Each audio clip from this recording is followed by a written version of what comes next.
What's up, everybody? Welcome to Apolo-neering. I'm so glad that you could join us today. My name is Seth. We have an exciting guest with us. This is going to be a great conversation. I'm really looking forward to this one. You know, Derek is a guy that I think many of us know as doing the interviews. So I'm excited for him to be on the other side, sharing his wisdom, sharing his knowledge about what he's been writing about, what he knows. I know he's done a lot of research, and so I'm really excited for this. If you guys don't know, Apolo-neering is a platform for people to share their testimony, and I really want that to be the focus of this, and Jesus to be the center of everything that we do, because you know, all this knowledge, gaining all this stuff, it's easy to get puffed up and prideful, and we got to remain humble. We got to know that it's all in service to our Creator.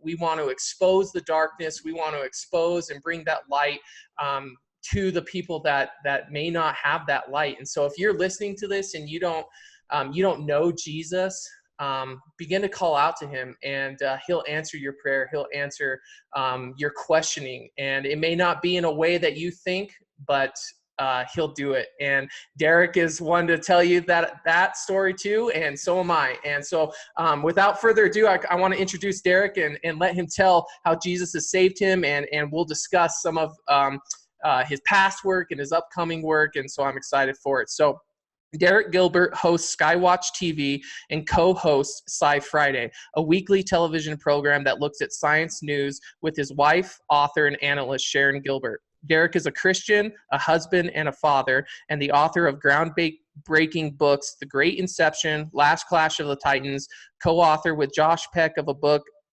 about the occult origins of the modern UFO phenomenon, The Day the Earth Stands Still, and his forthcoming book, Bad Moon Rising, which comes out in fall 2019, which analyzes the spiritual forces behind Islam. He is also host of his podcast, A View from the Bunker.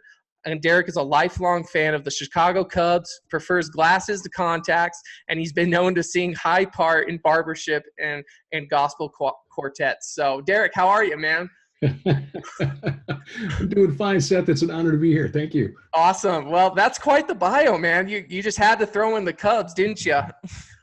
Well, you know, it's one of those things that I've learned in my lifetime, and you know, I'm grateful that we had the opportunity in 2016 to, you know, that I've lived long enough to see this reward, because I had become convinced up until that season that being a Cubs fan was spiritual discipline. Yeah. Because, like, you know, for our Christian walk, because, you know, like being a Christian, a follower of Jesus Christ, a Cubs fan was not meant to experience the ultimate reward in this lifetime. But, you know, God showed me that I was wrong on that one, and I'm happy to be wrong. So we can move on and, you know, move on to other things. Yeah, you got the rod of correction for that one, huh? Yeah.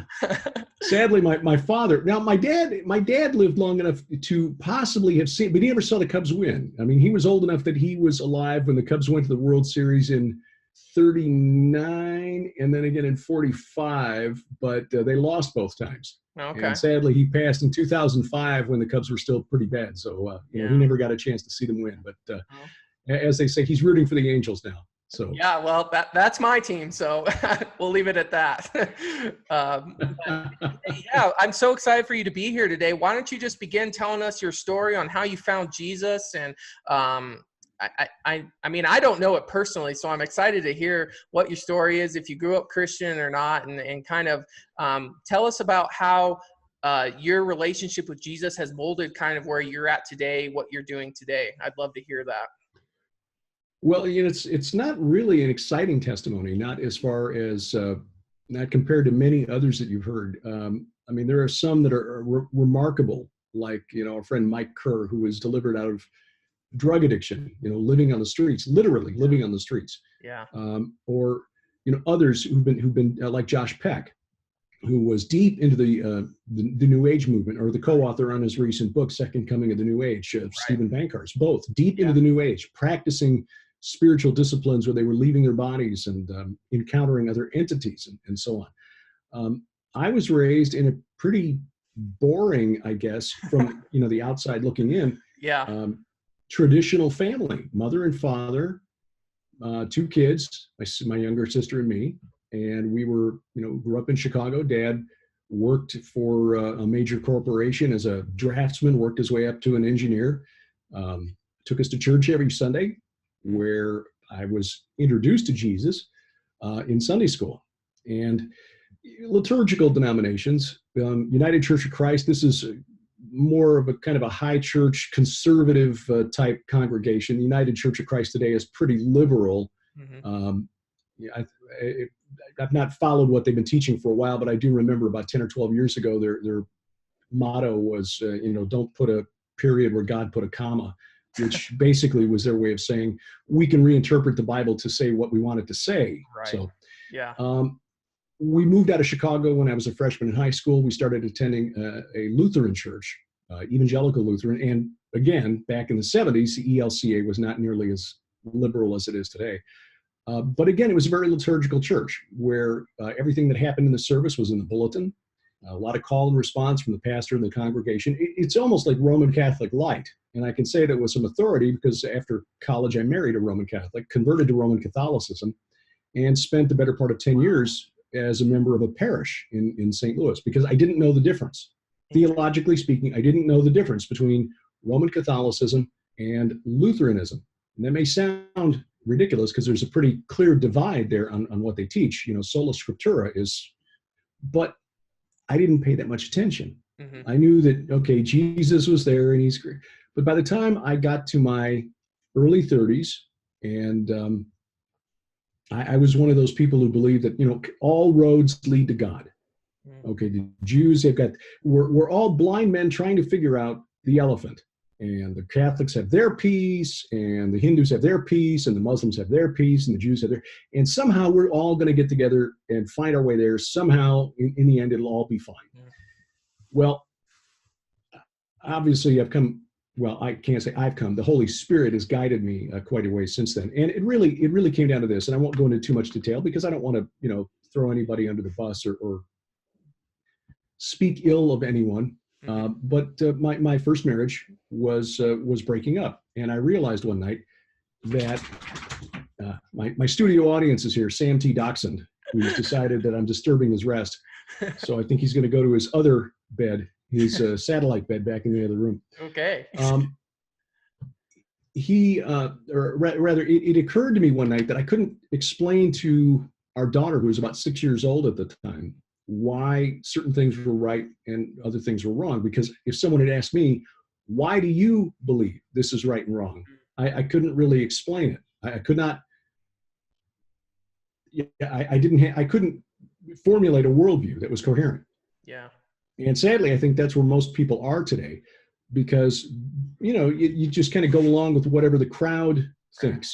Whatever is socially acceptable is what most people, and sadly, there are forces in our culture that realize that and move that. In fact, I just saw a study the other day about the change in how many people believe, the change in the percentage of people who believe that climate change is being caused by mankind. Global warming is our fault just over the last 10 years. And it's mainly because local weathermen have bought into this and are being pushed to kind of, promote the idea. The weather starts from the Weather Channel and goes down to your local weatherman. And because of that, they're telling us that climate change is real. Well, this coming Friday, March 15th, you got kids across the United States and around the world are going to go on strike and not go to school because they believe they've got 11 years left before we all die. Right. Seriously. So anyway. Yeah. But if you're a little more grounded in what you formulate, and getting back to worldview now and how you decide what's right and what's wrong, you really have to do a little more thinking about it and put a little time into considering what you're going to base your life on. And it occurred to me that if I was going to be more responsible for our daughter's upbringing, because with my ex's work schedule, I was just the one who was home in the evening. So I was the primary caregiver for a while, Mr. Mom. Mm-hmm. But it occurred to me, it took something like that. It was sort of like a board to the side of my head. You don't really know what you're doing as a father. You can't teach her what's right and wrong because you don't know yourself. because I'd been living according to the world. I was a top 40 disc jockey coming out of college, and in college I lived the collegiate lifestyle to a degree, maybe not as wild as some others, but certainly a lot wilder than I'd like to admit. There are things I did I'd prefer my mother not ever find out about. So, and I don't say that with any pride. It was just being young and stupid, and not having a firm foundation for a worldview. Right. One of those things. If it feels good, you do it as long as no one else is getting hurt. Anyway, so it took that kind of realization. Suddenly I'm going to be home alone in the evenings and teaching our daughter how to live, and I don't even know why I should live the way I live. So that's when I began to think, okay, this Bible is a good moral guide. I considered myself a Christian, but I wanted to know, okay, what if this stuff is made up? What if the stories I hear about it from the major media are true, and that Jesus was just the illegitimate child of a Roman soldier and a Jewish teenage girl? How can I trust what the Bible teaches if that's the case? How do I know that Moses really wrote down this law, and why should I believe it? Yeah. I mean, and there are church congregations, denominations today that are teaching that what Moses taught 1400 BC is now outdated and outmoded. It was fine in that era, but that was a patriarchal society of desert pastoralists, and we don't need to listen to that today. It's okay.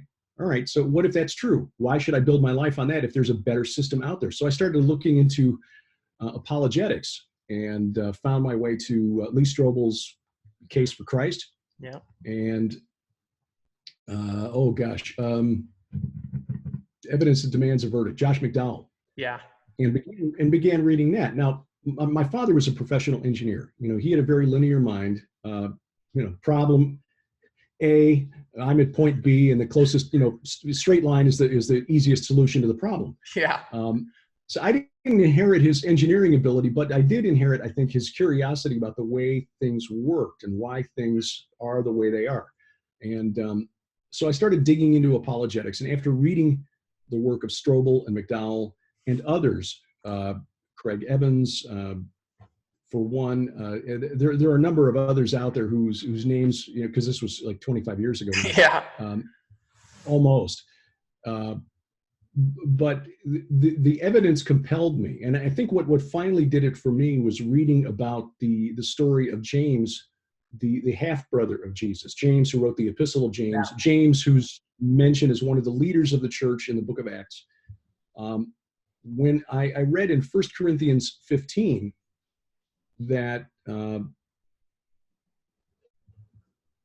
actually there are two parts of the story. John chapter, I'm going to have to look this up here because I should know this by heart. John 5:7 or 7:5. I keep forgetting which verse it is, but there's a verse in the Gospel of John, and I'm going to guess John 5:7. No, wrong. 7:5. Oh. That tells us that even his brothers did not believe in him. His brothers, and these were the ones who, when Jesus healed the man who was let down through the roof, right? And his mother's came up later, and they're waiting outside. They want to take him home. They basically thought he was nuts. Yeah. But his brothers confronted him at the beginning of John chapter 7. He wouldn't go about in Judea. He was up in the Galilee because the Judea around Jerusalem were trying to kill him. Right. And the Feast of Booths this is the Feast of Tabernacles, Sukkot. It is the big festival feast in the annual calendar. Right. So his brother said to him, "Leave here and go to Judea, that your disciples also may see the works you are doing. For no one works in secret if he seeks to be known openly. If you do these things, show yourself to the world." In other words, they were kind of challenging him. Hey, look, you're walking around out here in the country, up in the sticks. If you want people to know who you are, if you want to be a famous televangelist, you got to go to Jerusalem. Yeah. And verse 5 is the key, though. Verse 5, John 7, verse 5. For not even his brothers believed in him. Yeah. So his brothers, James and Jude and the others who were mentioned, Simeon, they did not believe that he was who he claimed to be. And yet, by the time of the Acts 15, the Council of Jerusalem, James was a leader of the church. So what is it that changed James's mind? And when I read 1 Corinthians 15, Paul wrote to the church at Corinth, "Now I would remind you, brothers, of the gospel I preached to you, which you received, in which you stand, and by which you are being saved, if you hold fast to the word I preached to you." By the way, this is a real succinct distillation of the whole gospel right here in 1 Corinthians 15, verses 1 through 4. Christ died for our sins in accordance with the scriptures. He was buried. He was raised on the third day in accordance with the scriptures. Now, verse 5. And that he appeared to Cephas, Peter, then to the 12.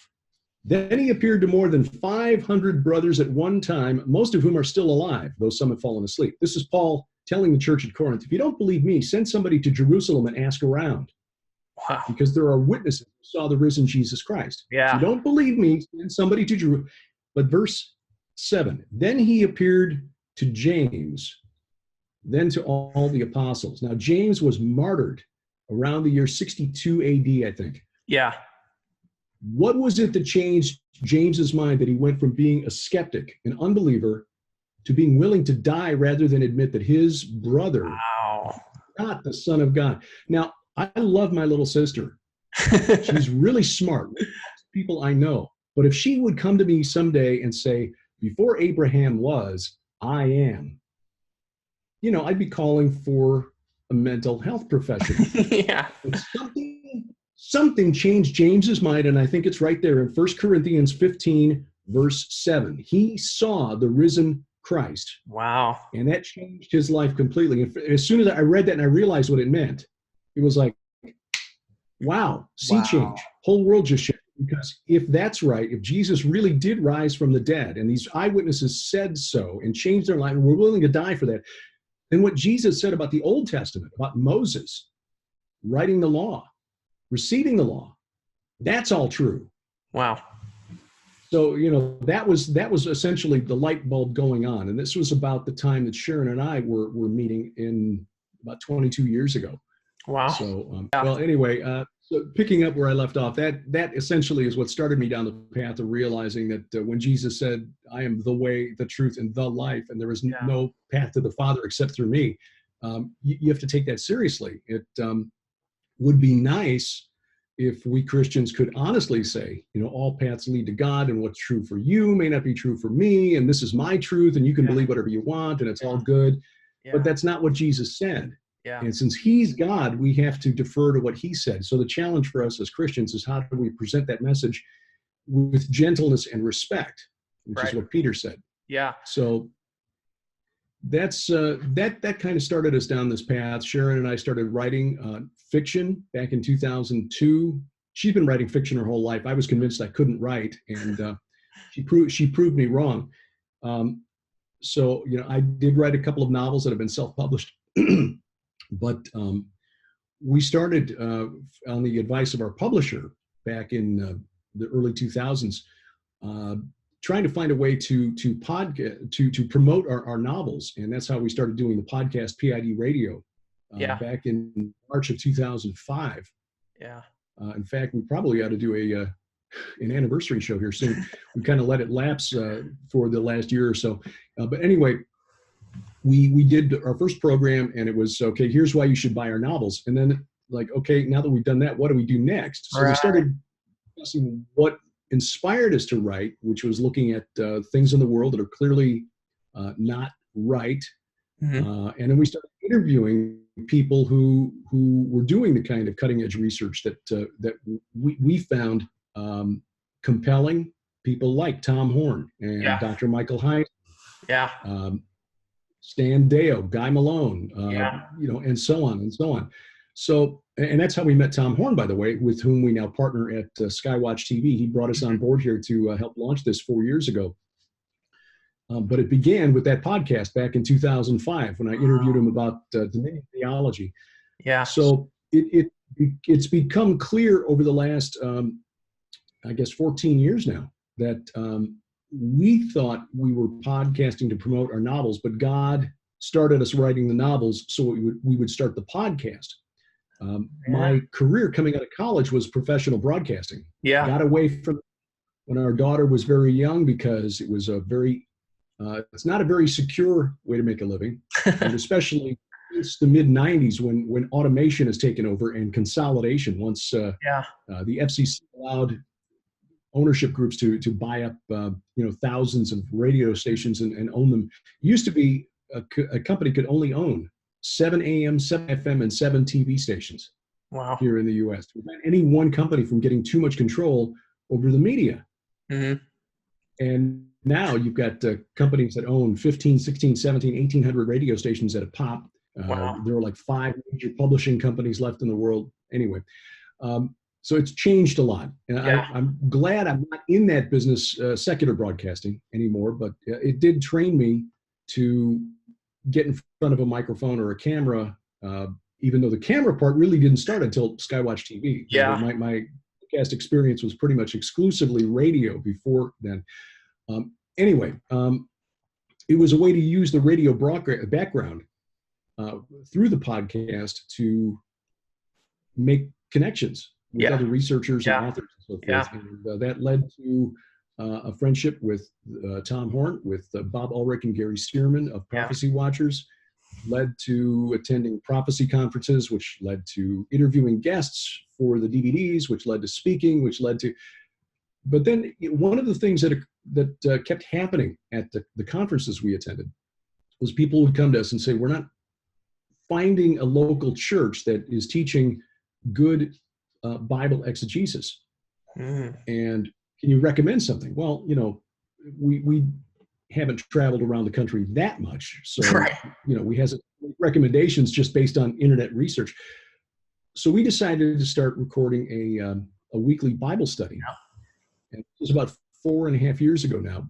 Sharon and I began recording what we call the Gilbert House Fellowship, which is just reading through the Bible verse by verse and then commenting on it as we go with some research that we've done. Yeah. And it has been really, I would say it has really kind of supercharged what we've done by compelling us, by bringing us closer to God's word and understanding that there's a lot more in there than most of us realize. I mean, even because reading it out loud and reading it out loud with somebody else who's with you and discussing it as you go kind of forces you to dig a little deeper than if you're reading it yourself. I mean, I've read through the Bible a couple of times prior to doing it, the study with Sharon. And there are parts of the Bible you get to where you get through all the begats and you get to Leviticus with all the laws and, here's the specific dimensions for the temple or the tabernacle and it gets boring and you start skipping over stuff. And sometimes, and even sometimes in some of the more exciting stuff, which for me was the historical books and the Gospels, recording the life of Jesus and the historical accounts of Paul and his travels, you wind up just kind of skipping over stuff. I'm reading this because it's my daily requirement in order to read through the Bible in a year. And you don't really absorb it as much as you do when you read it out loud. So that led to stumbling across verses that jumped out at us all of a sudden that we'd never noticed before. Like in Exodus 14, verse 1 or 2, where God says to Moses, tell the Israelites, turn back. Now, this is in the context of the Exodus. Israel has been let go by Pharaoh, and they're leaving Egypt, and suddenly God says, turn back. Wait a minute, has that always been in there? What?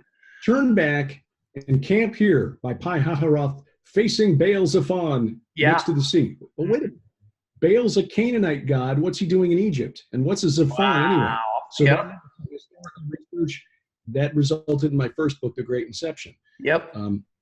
And so, that's kind of where we are today. It was just sort of a gradual thing.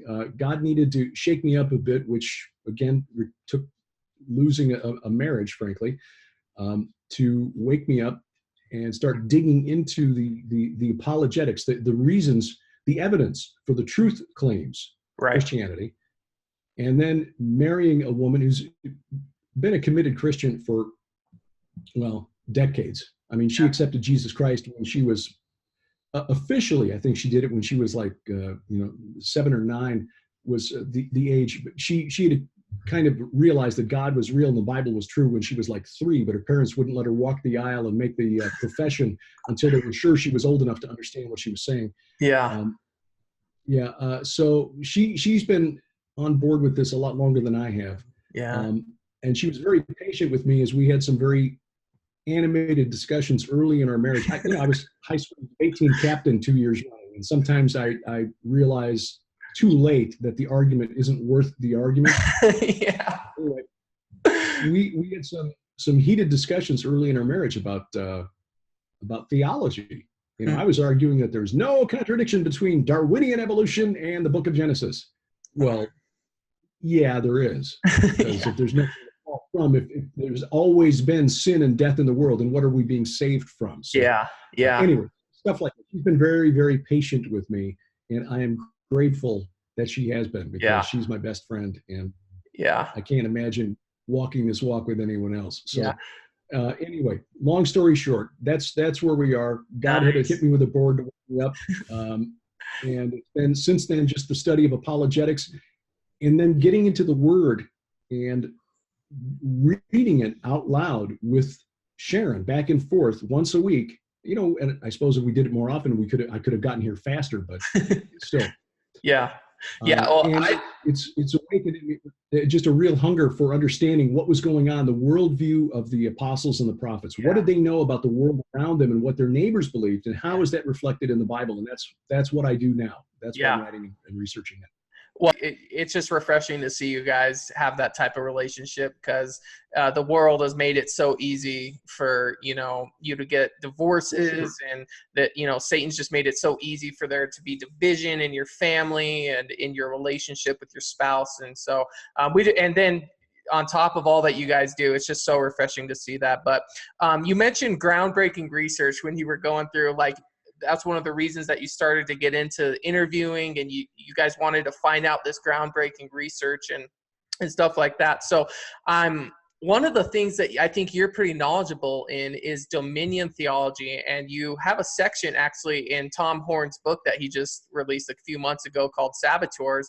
For those of you who haven't read Saboteurs, please pick it up, because it's an incredible resource to have. But how do you see dominion theology coming into our churches in America? Is it a dangerous theology that we should be aware of? What is it? Can you give us some of those details? In a nutshell, it's the belief that we Christians need to literally take over the world before Jesus can come back. And there are different flavors of dominion theology, but that's it in a nutshell. Now, not all of the churches or teachers who are part of the dominionist movement, and generally speaking, they fall inside of a movement called the New Apostolic Reformation. That was a term given to it by C. Peter Wagner, who taught at Fuller Theological Seminary, who determined that sometime around the year 2000, a new move of God was taking place, that he was reestablishing the offices of apostle and prophet on the earth, and establishing those offices with the same authority as the apostles and the prophets of the Bible. Now, that's a big claim to make, because the apostles are the guys who wrote down the books of the New Testament. Wow.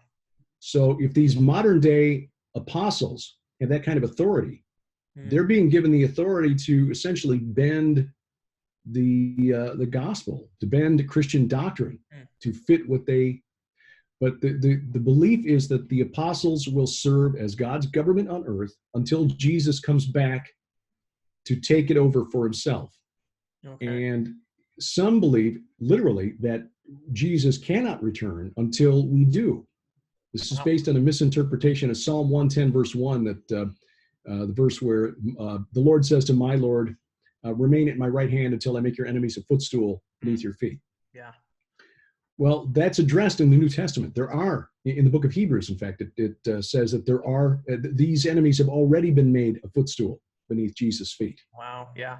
Although they're still at work right now. In other words, they've not been judged and sent off to their eternal reward yet. So they're still at work in the world, although they have been made a footstool beneath his feet. Right. So this is an outgrowth of the old latter rain movement of the 1940s, which grew out of the Assemblies of God, which declared it a heresy, and back in the early 50s. It's been a while since I've dug deep into Dominion theology research, but there are some really good resources out there. Albert Dager, D-A-G-E-R, with a book called The Church Victorious, I think. It's on my my bookshelf back here. Anyway, he wrote one, but there's a more recent book written by Holly Pivot and Doug Gibbett, G-E-I-V-E-T-T.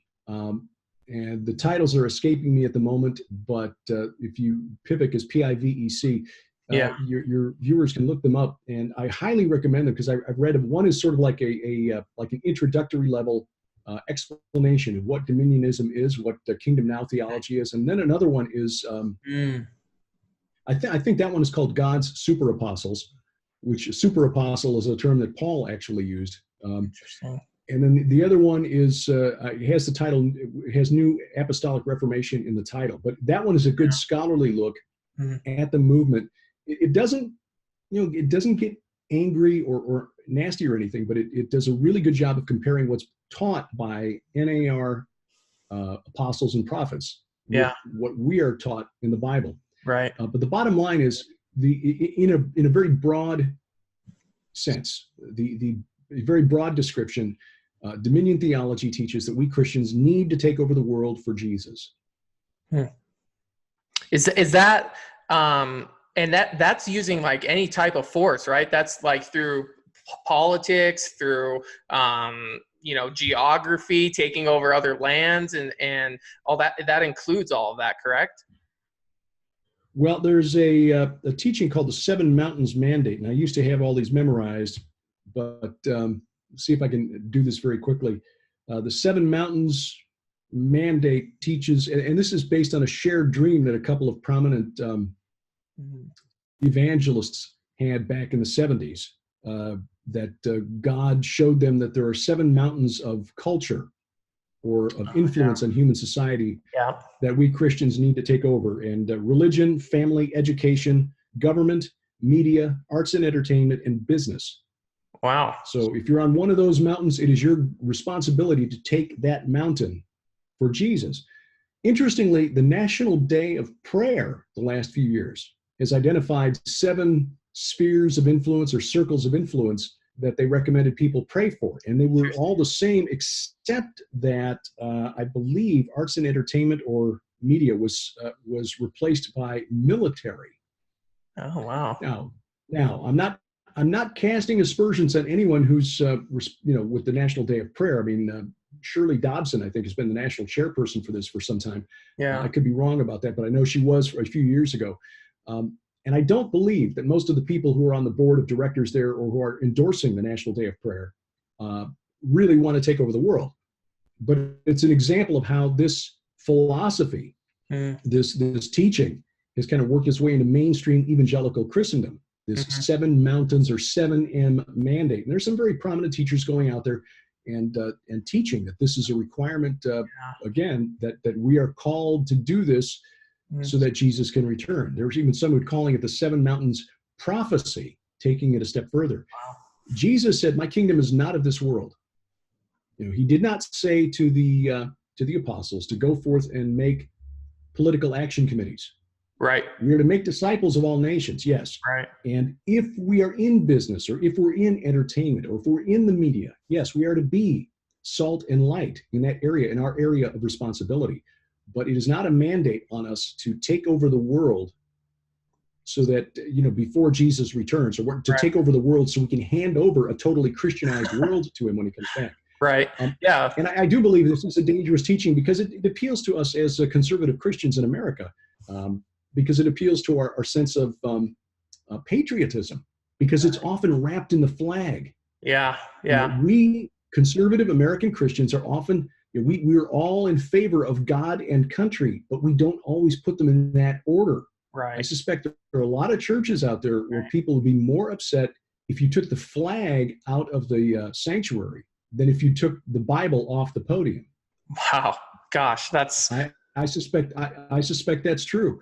Yeah. Nothing wrong with being patriotic, but just remember, we are citizens of the kingdom first. Right. Right.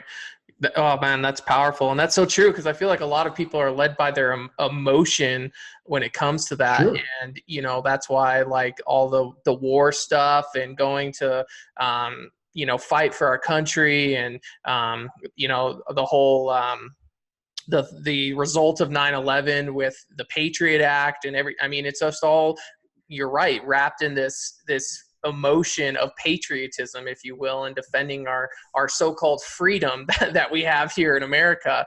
And so, yeah, you're absolutely. You mentioned something interesting in Psalm 110. You said that the Lord says to my Lord that I'm going to make you. He's talking about the enemies and his footstool, and does this have any relation to the Psalm 82 and Deuteronomy 32 worldview, as Mike Heiser would put it? That's a really good question. It doesn't say so specifically, but it certainly does suggest it, because the enemies of because we're dealing with a supernatural enemy. And right. Certainly those are the enemies that will be confronted when Jesus returns in the clouds with great glory. Right. And sends hell and death and the beast and the false prophet into the lake of fire. So there are supernatural enemies out there. So I would, that's a good catch. Yeah. That's interesting. And that's kind of where I want to shift our conversation now. You do a lot of research into like ancient Babylon and Babel. And I mean, his first book, The Great Inception, for those of you who haven't read it, make sure that you pick that one up. It's super good. But you do a lot of, that book was geared towards like mountains and how they're important to God and even to these supernatural entities that God has now said that he's going to judge as man. I want to ask you this question, and it comes from just the fact that no one studies history anymore. I feel like, Solomon said it perfectly, that there's nothing new under the sun. And so I don't know if it's in this or some of your articles that you've written, but I seem to recall you, relating a lot of the issues that we're experiencing in today's culture, and you kind of trace them back to their root. And so my question is, what things do you see in our society that come from like ancient Babel? What some of those gods are still in existence. Like I think somewhere I remember you talking about transgenderism and how the god Inanna, I think is how you say her name. Inanna. Yeah. So get into some of those types of things. What issues do you see in our society that go way back, and it's nothing new under the sun, as Solomon would put it? Well, I argued, in fact, I wrote this in an article in the Skywatch TV magazine a couple of Februarys ago, Valentine's Day and love is in the air and all that. Yeah. The so-called goddess of love, Venus, or Aphrodite to the Greeks, was just a later, identity or incarnation, if you will, of the older Sumerian goddess called Inanna, probably best known by her Babylonian name Ishtar. In the Bible, she was called Astarte. Oh, okay. She was really, she wasn't really a goddess of love as much as she was a goddess of carnal sex, especially in the older Sumerian and Babylonian incarnations, and war, and really violent, bloody, mindlessly violent war. She was a warrior as well as But here's the thing. I made the case that she's you could argue that she's the spirit of the age, a phrase that Paul used, because her approach to human sexuality was really very old by the time Moses climbed Mount Sinai to get the law. Right. And it comes back to what I said earlier about churches today are saying, we need to rethink our role, our stance on human sexuality. The United Methodist Church just had a conference, a special conference in St. Louis, where the African delegates basically kept the United Methodist Church aligned with the biblical stance on human sexuality, overriding the votes coming from the American delegates who wanted to open up the clergy in the UMC to open sexually active homosexuals, right, and to performing same-sex marriages and things like that. And the African delegates wouldn't have it. We're getting to a point in history where Africa is going to have to start sending missionaries to the United States. Gosh, that's crazy. Anyway, the Church of Scotland made a recent pronouncement on human sexuality that basically throws the biblical standards out the window, God's standards out the window. And there are denominations here in the United States that have already done that, like the Episcopal Church USA, the Evangelical Lutheran Church, and the UCC and others. But the irony of all this is that this reframing or redefinition of human sexuality, of gender, is not progressive, it is regressive. Because that was the standard, that was what this goddess Inanna was teaching the ancient Sumerians 2,000 years before Moses climbed Mount Sinai.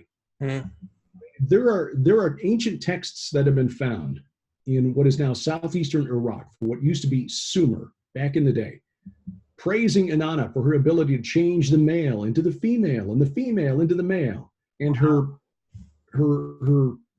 priests and priestesses were cross-dressers, were homosexual, lesbian, some were transgender, men who thought they were women and vice versa. This was an old thing before Moses climbed Sinai. It is not progressive. What is happening in the United States with this idea that gender is whatever you say it is not new. It is not progressive. It is actually about 5,000 years old. This is taking it back to an old pagan standard. Progressives who think that they're so intelligent, that they're cutting edge, they're new, they are just returning us to the ways of the ancient pagans. Right. Yeah. Moses. Yeah. The law that was given to Moses, that was progressive. And it still is, apparently. Yeah. Well, because it caused people to be unique, right? The law was given to Moses not to be this set of rules and commandments, it forced them to live under the thumb of God, if you will, but it was to protect them from these pagan ideologies, to protect them from the gods that these other nations fell under and gave their whole entire society to. And that's an interesting. I have a question. Where did Inanna come from? I mean, is she mentioned outside the Bible in any of the apocryphal texts, like the Book of Enoch or anything like that? Not in Enoch, as far as I know, but she's mentioned in a lot of pagan texts in the ancient world, and again, by different names in different places. She was called Astarte by the Canaanites. She was called Aphrodite. In northern Syria, she went by the name Atargatis. In northern Egypt, and there was a lot of cross-pollination between Egypt and Canaan that we never hear about. There were a number of pharaohs, by the way, that worshiped Baal, including Ramses the Great. She went by the name Kadesh, or the Holy One, in northern Egypt during the period just after the Exodus. So, yeah, she's been around a long time, and she's gone by a number of different names. Again, in the Bible, she's called Astarte, and in fact, part of her cult involved temple prostitution. Wow. The guy who gave his name to the tribe that produced the Messiah, Judah, son of Jacob, went in, that's a euphemism, went into his daughter-in-law Tamar because she was dressed as a cult prostitute. Wow. Probably one who would have served the goddess Astarte. But even as late and that was, so that would have been about about 1600 BC or thereabouts. Yeah. Okay. Yeah. So 1,000 years later, when King Josiah, who was remembered as one of the good kings of Judah, King Josiah had his big reform. When he found the books of the law, or they were brought to him, and they read and they cleansed the temple. They broke down the high places, and they kicked out all of the. They had to clean the houses. They had to tear down the houses of the temple prostitutes, the male cult prostitutes, homosexual cult prostitutes, in the temple, in Solomon's temple. Yeah. Gosh. So, this was a thing that went on a long time, and it even reached into the temple on Zion. Wow. And that's kind of the whole point, because as you point out in the Great Inception, it's all about the mountains. It's all about control of God's holy mountain, which is Zion. In fact, the last battle in history, Armageddon, will be fought for control of that mountain. Right. Most of us have been taught that it'll be fought at Megiddo, because when English scholars tried to reverse engineer the Hebrew from the Greek that's in Revelation, where Armageddon is mentioned, Yeah. they assumed that it was Har Megiddo, Mount Megiddo. Right. There are two problems. First of all, the main problem is that there's no mountain at Megiddo. Yeah. There's a mound there, but that's 30 Right. the trash from 30 layers of civilization. Yep. Secondly, when you look at the apocalyptic prophecies in the Old Testament, like Zechariah 14 and Joel 2 and 3, they talk about the whole world coming to fight against Jerusalem. Right. Okay. So where is God's holy mountain? Well, it's Zion in Jerusalem.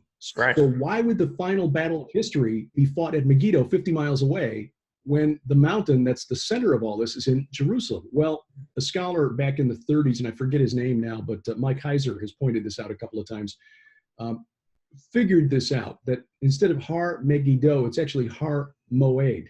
When John was transliterating from Hebrew to Greek, he had a problem because the word Moed, which means assembly or congregation. Oh. It's a phrase in Isaiah 14, like Mount of Assembly. Yeah. Lucifer wants to establish his Mount of Assembly or Mount of the Congregation in the uttermost. There's a character in there that looks like a reverse apostrophe called the ayin, and there's no character or sound like it in either Greek or English.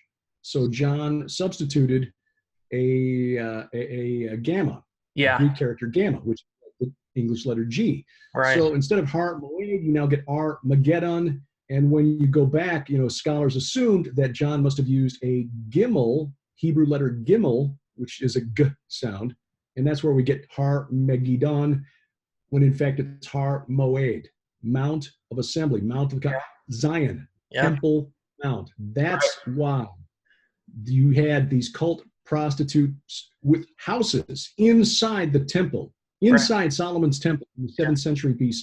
That's why when the forces of Islam conquered the Levant in the 630s, one of the first things they did was take Jerusalem and immediately, almost, begin building mosques on the Temple Mount. Wow. It's why we've got fighting and conflict going on between the Waqf and the Israeli government and the Palestinians over the Temple Mount to this day, and it's where that final battle is going to be fought. It's all about the mountain.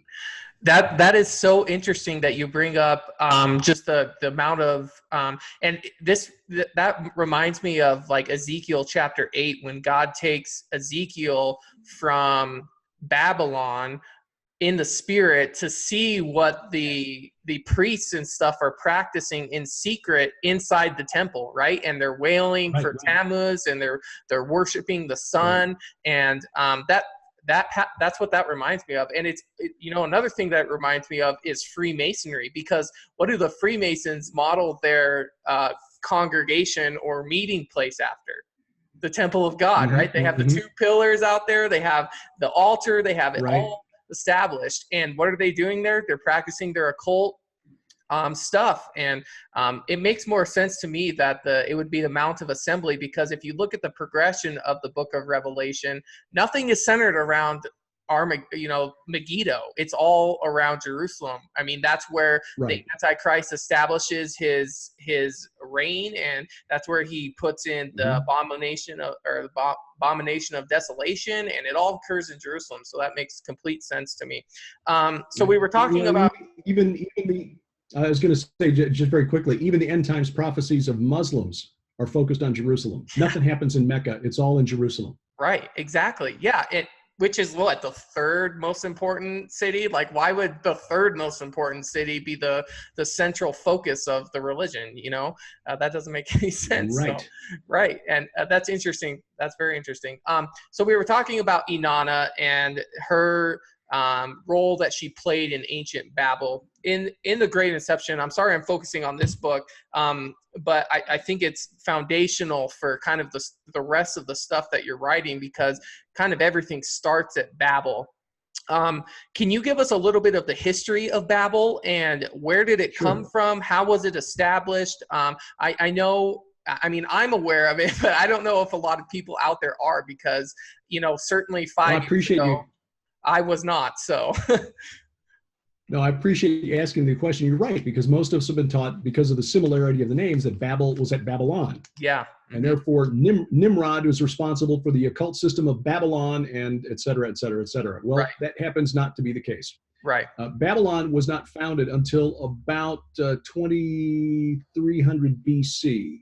And Nimrod, who was the builder of the Tower of Babel, would have lived during a period of history called the Uruk expansion. You look in the Bible, the center of his kingdom was Babel, and then Erech. Erech is just another spelling for Uruk, U-R-U-K, the ancient city. Today, we just spell it I-R-A-Q. Think about that. 5,000 years later, we still call that whole country by the name of Nimrod's city. Wow. Interesting, huh? Yeah, very.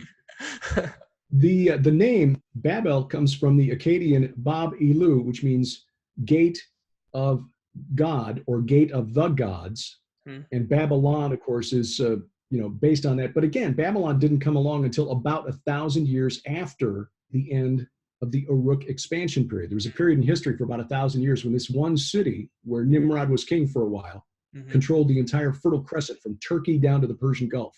Wow. That would have been when Nimrod lived. But again, Babylon wasn't even founded until about 2300 BC. And even then, it was really an unimportant village for about 500 years. Babylon didn't become the Babylon that we think of until about the time of Hammurabi the Great. Yeah. And the peak of his power was about 1750 BC. Okay. Which is about the time that Abraham was getting toward the end of his life.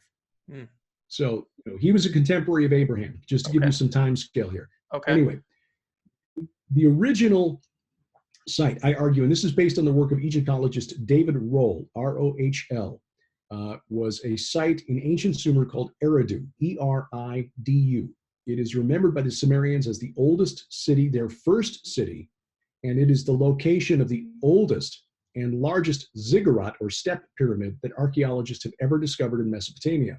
Wow. This was built for the god Enki. Now, Enki is a compound word. It means Lord and Ki of the earth. Lord of the earth. Sounds sort of like God of this world or Prince of this world, right? Yeah. There's good reason for that, because his temple was called the E-Abzu. The E-Abzu. Abzu is the word from which we get the word abyss. Oh. It means house of the abyss. House of the abyss. Enki was the lord of the abyss. He lived in the Abzu, the abyss, from which he sent forth these divine characters called Apkallu to deliver the gifts of civilization to mankind. Ancient aliens? Yeah, it's basically it's what ancient aliens theorists would call, astronauts. Right. But the Mesopotamians knew them as divine wise men, essentially, who brought the gifts of civilization to humanity. But a scholar back about 2010 named Amar Anus, A-N-N-U-S, wrote a paper showing that very clearly that these Mesopotamian Apkallu were actually the watchers of Hebrew religion. Wow. So the Mesopotamians knew who the watchers were, the watchers who descended on Mount Hermon and corrupted mankind by mingling with humanity, but also by teaching us things we weren't supposed to know, like witchcraft, sorcery, fortune-telling, how to make weapons. Right. Were these watchers different than the ones that came before the flood? These would have been before the flood.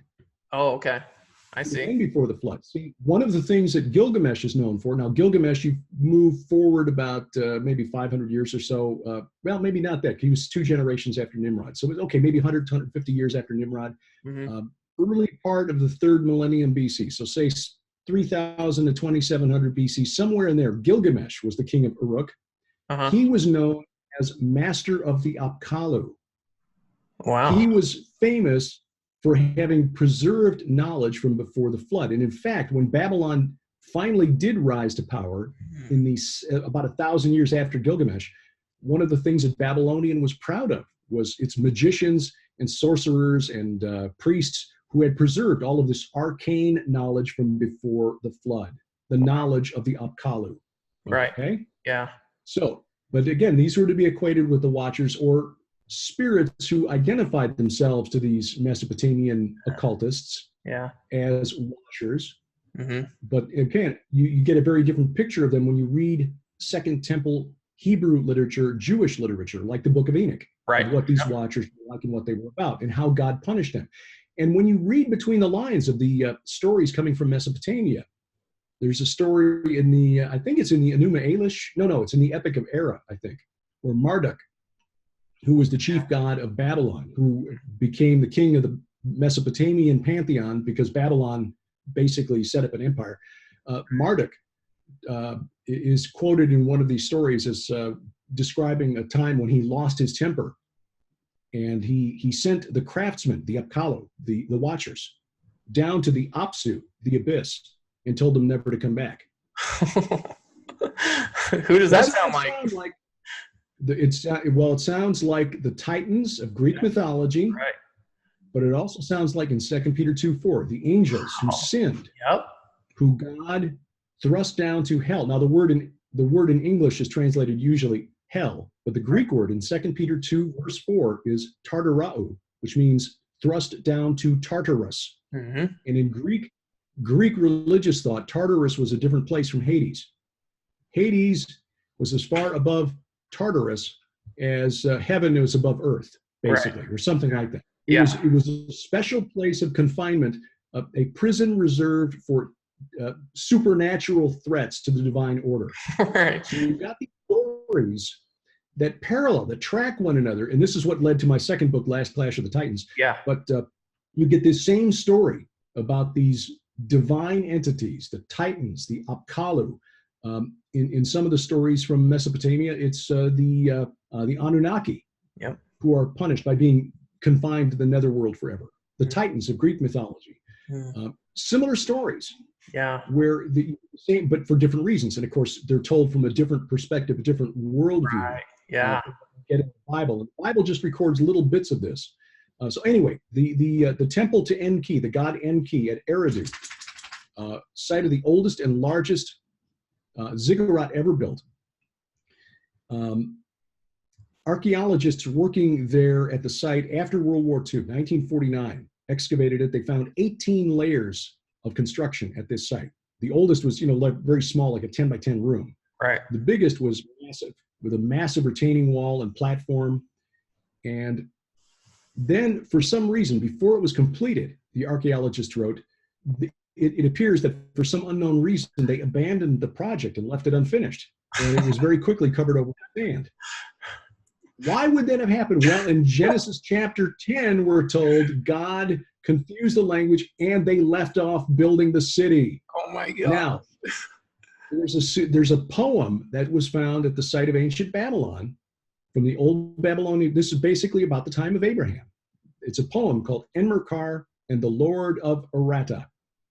Enmerkar in the Sumerian king list is like Nimrod of the second generation after the flood.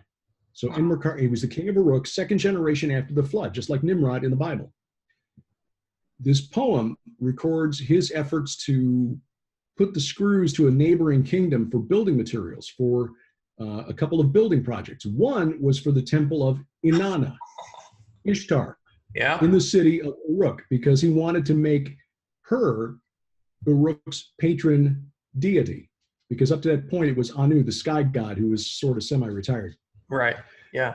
His other project, though, was he wanted to build and expand the Apsu to make it a gleaming mountain, which is interesting because there are no mountains in Sumer, southeastern Iraq. It's mostly marsh and sand. Yeah. He wanted to make it as an abode of the gods. Wow. An abode of the gods. So if Enmerkar is Nimrod, and I believe he was, and he was trying to build up the temple, called the House of the Abyss, into the abode of the gods, he was trying to build a mount of assembly, an artificial mount of assembly there at Eridu, the gate of the gods, and he was trying to do it 3,000 years before Jesus Christ was born. That is impressive. We can only speculate as to what he was actually trying to do or what he might have actually accomplished, but it was so important that God personally intervened. Right. And you got to be doing something pretty bad for God the Father to personally intervene and stop it. Yeah. Archaeology supports it because the archaeologists said, look, this great big level, it was of the biggest temple that would have been anywhere in Mesopotamia, and they never finished it. They suddenly abandoned it. It was covered over with sand. Wow. That's interesting because in Genesis chapter 10 and 11, where we get the judgment, God says specifically that nothing shall be impossible for them to accomplish. What do you think that wording means? You know, that's hard to answer because we can only speculate. Yeah. Yeah. And we can only speculate as to what exactly that means. But again, it had to be pretty significant for God to personally intervene. And you're right, it's Genesis 11, not Genesis 10. Yeah. Genesis 11. Yeah. Okay. So I guess we should clarify something. What is so important about this Mount of Assembly? And I know we need to start wrapping up here, but I want you we can finish with this. What is so important about the Mount of Assembly? Why would Nimrod be trying to do that? And then how does that relate to end times and kind of what's going on right now? It was an attempt to bring us back to the Garden of Eden. Yeah. When you read Ezekiel 28, you see that Ezekiel 28 kind of parallels Isaiah 14, two of the most fascinating chapters in the Bible. Isaiah 14, by the way, even more fascinating than I realized before I started researching my last book, Last Clash of the Titans. And in fact, I'm going to dig even deeper into it in my forthcoming book because there's some stuff in there. And I'll just give you a hint. The Aramaic word for watcher is exactly the same as the Hebrew word for city. So, okay, if you want to do some research that'll blow your mind. Yeah. Look for the word cities in the Old Testament. Anyway, the prophecy against the prince of Tyre in Ezekiel 28 is a parallel to Isaiah 14. It's a condemnation of the divine rebel from Eden. And when he says in Ezekiel 28:16, we were cast as a profane thing from the mountain of God, and I destroyed you, O guardian cherub, from the midst of the stones of fire. By the way, the stones of fire, that's not the asteroid belt. Right. There's plenty of examples, especially in the book of Enoch, where the stars of God, stars in the Old Testament, often a euphemism, a reference to the angels of God. So that's what he's talking about there. But earlier on, excuse me, I've been talking a lot today and the voice is starting to give out. You were verse 13 is what I was looking for. Ezekiel 28:13. You were in Eden, the garden of God, etc. And then verse 14, you were an anointed guardian cherub. I placed you. You were on the holy mountain of God. So Eden, yes, it's a garden, but it was a garden on the holy mountain of God, the Mount of Assembly. Well, here's the point. Here's the key. That's where Adam and Eve were. That's where our ancestors were before they rebelled, sinned, and they were cast out. And the entire arc of history since Eden is leading back to Armageddon, after which we will be restored to the divine assembly, which, as you mentioned earlier, is in Psalm 82. Right. We were kicked out of the divine assembly. God is bringing us back into the divine assembly. And we saw an example of this, I believe, 24. We were always taught that mankind could not look on the face of God and live, right? Right. Which is why when God, Moses said, I want to see your glory. And God said, you can't do it. I'll have to put you in the cleft of the rock and you can see my back when I go past. Right. But I'd never heard a pastor teach on this. And this is another one of those moments when Sharon and I read this during our Bible study. It's like, wait a minute. Right. Has this always been in here? Yeah. Yep. In Exodus 24, then God said to Moses, come up to the Lord, you and Aaron, Nadab and Abihu, the sons of Aaron, and 70 of the elders of Israel. Ooh. Now, remember I mentioned earlier, the chief god of the Canaanites, El, lived on his Mount Hermon, with his 70 sons, who represented the gods of the nations. Yep. So God tells Moses, you and Aaron and the 70 elders of Israel come out Mount Sinai. Moses alone shall come near the Lord, but the others shall not come near, and the people shall not come up with him. Skip down to verse 9. Then Moses and Aaron, Nadab and Abihu, and 70 of the elders of Israel went up, and they saw the God of Israel. There was under his feet, as it were, a pavement of sapphire stone, like the very heaven for clearness.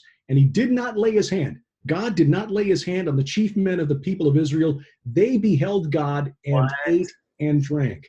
They went up the mountain and they ate in the presence of God. They saw him face to face. And Wow. we've always been talking about that can't, but it happened there on Sinai. That's a picture of what is going to happen when we are restored to the divine counsel. This was God sending a message to the fallen realm. Yep. And he was doing it on a mountain. He was doing this on a mountain named for the moon god, Mount Sinai, based on the name of the moon god, Sin, S-I-N, in the wilderness of Sin. Wow. This was a shot. It's like Babe Ruth in the 1938 World Series where he called his shot over the fence. The next one is going over because this is what it's going to be like. Right. And this is why the fallen realm is those who've rebelled are so angry at us. As Paul wrote to the church at Corinth, do you not know we will judge angels? Wow. And there's a time, if you really want to blow your mind, read Hebrews chapters 1 and 2 sometime with this divine counsel concept in mind. Yeah. Because the Hebrews chapter 2 especially, it will make you weep when you realize what this is all pointing to. Jesus is going to introduce us back into the divine counsel someday. Oh my gosh. It was fitting that he, for whom and by whom all things exist, talking about Jesus, Yeah. in bringing sons, and by the word meaning translated sons means sons and daughters. Yeah. Bringing many sons to glory should make the founder of their salvation perfect through suffering. For he who sanctifies and those who are sanctified all have one source. That is why he, Jesus, is not ashamed to call them brothers, saying, I will tell of your name to my brothers in the midst of the congregation, on the mount of the congregation, the mount of assembly, Zion, I will sing your praise. A day is coming when we will be there. He will sing the praises of the Father, and we will be present for the greatest concert in all of history. Oh my gosh. Wow. And that's what the enemy is trying to prevent. Gosh, that is incredible. Gosh, well, I think that's a great place to end, because what's better than going out with a song, right? As the old Disney movies and everything would say. Man, that's incredible. I just want to thank you so much for joining us today, Derek. Man, your knowledge is so profound and insightful for those of us who aren't on the groundbreaking research. So and reading these papers and stuff, sometimes I don't even know where you guys pull this information from, because I'm like, it's so crazy to see the amount of research that goes into your guys' books. So for those of you watching, gosh, there's a lot more to the Bible than we've been taught. And